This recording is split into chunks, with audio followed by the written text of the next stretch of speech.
I thought I was ready. When I found out I was going to be a dad, I smiled. But deep down, I was terrified. And when I heard the words, "It's a girl," my heart skipped. I nodded, laughed, maybe even joked about it. But something in me shifted. It wasn't just the idea of becoming a father. It was the weight of knowing I'd be raising a daughter in a world that often doesn't treat girls the way they deserve. I wish someone had told me the truth. Not the filtered version, not the books, not the online posts filled with cliches, but the real, raw truth about what it means to be the father of a daughter. Because now I know, and I wish I had known earlier, that being a father to a girl changes you in ways you didn't expect, in ways you can't explain, and in ways that, honestly, break you open so you can be rebuilt. Here's what I wish I knew. I wish I knew how quickly they grow. Everyone says it, but no one prepares you for the moment when your tiny baby looks up at you, and she's suddenly not a baby anymore.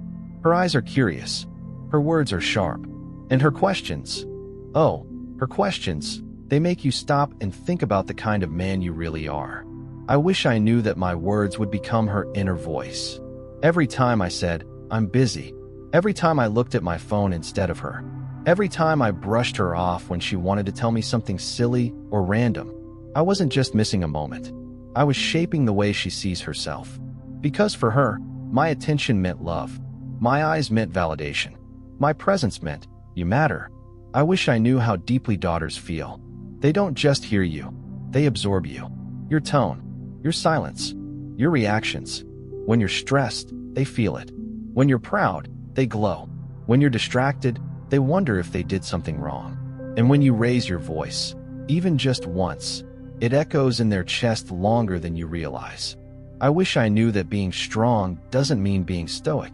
I thought I had to be the protector, the one with answers, the rock.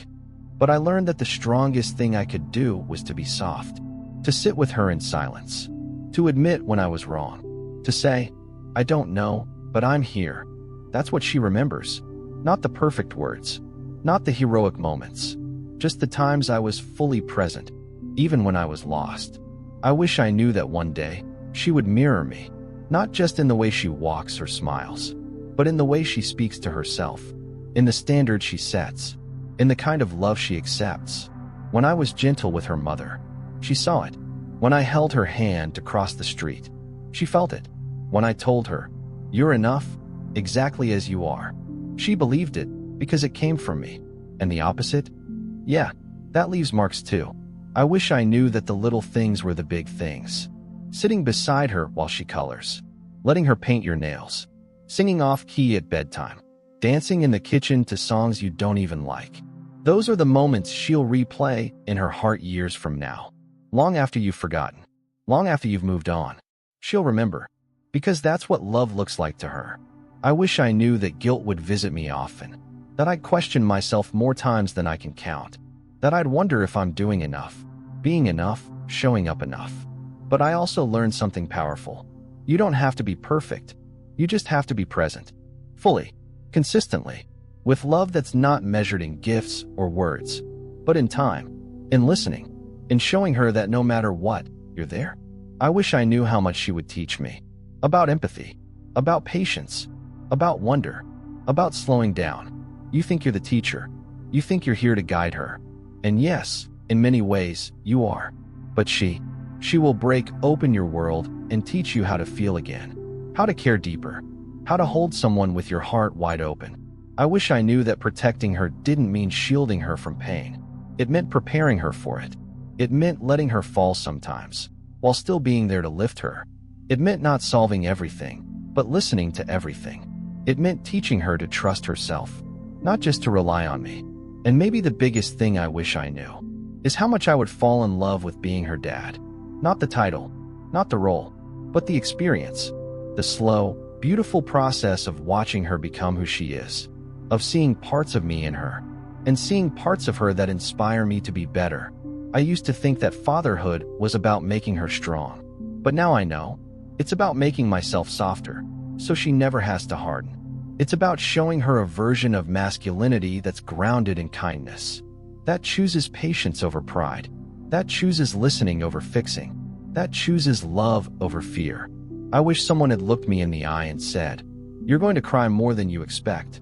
You're going to doubt yourself. You're going to mess up." But none of that disqualifies you. In fact, it makes you the dad she needs. Because your daughter doesn't need perfection. She needs truth. She needs presence. She needs you. All of you. Flaws and all. And the sooner you embrace that, the sooner you realize that fatherhood isn't something you achieve. It's something you grow into. It's messy. It's beautiful. It's humbling. And it's the greatest invitation to become who you were meant to be. I didn't know all of this then, but I know it now. And maybe, just maybe, by sharing it with you, you'll know it a little sooner than I did. If this touched your heart, tell me in the comments. What do you wish you had known before becoming a dad? Subscribe to Father of Girls for more honest stories, deep reflections, and real moments that remind us why this role, this mission, matters more than anything.